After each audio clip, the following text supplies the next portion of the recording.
watching us. Are we the people responsible for the chaos that is enveloping America? That is the subject of this evening's Talking Points memo. The folks are indeed responsible for the government they get. Germans could have thrown Hitler out. They did not. Russians fought hard for Stalin. The Chinese surrendered to Mao. The Cubans allowed Fidel Castro to take away their liberty. The folks are responsible.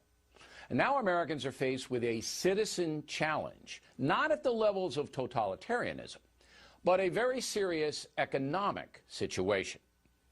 Yesterday, the Government Accountability Office, the nonpartisan investigative arm of Congress, released its annual audit of the U.S. government. The report covers the fiscal years 2011 and 12. The conclusion of the report is this, quote, absent policy changes, the federal government continues to face an unsustainable fiscal path. Let me repeat that. Absent policy changes, the federal government continues to face an unsustainable fiscal path.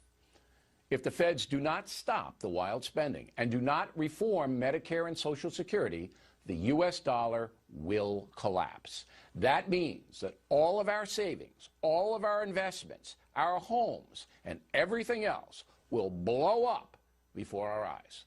Now, chances are you will not hear about the GAO's report today, except on this program. The liberal media will not tell you what is going on. The reason? President Obama does not want to cut federal spending or reform entitlements. That is crystal clear. And the media loves President Obama. So the folks be damned. This is like telling people standing on a beach, hey, a tsunami's coming, and if you don't move, you're going to be killed. But the beach folks say, I like it here. I'm not moving. And then eventually the wave sweeps them away. That's exactly what's happening now. We're living in a country that's polarized. We're also living in a country that is becoming addicted to machines, the internet. We discussed that last night. Many American citizens, perhaps most, are now too lazy to pay attention to their country. They're selfish, caught up in individual pursuits. Thus, the federal government has been allowed by we the people to get out of control.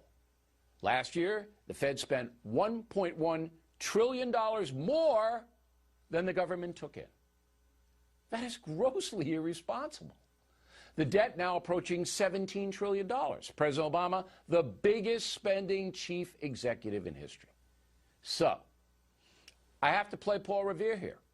I have to continue to tell you the truth. But I also believe many Americans simply will not listen. And even worse, they are not smart enough to even care. Disaster could be coming.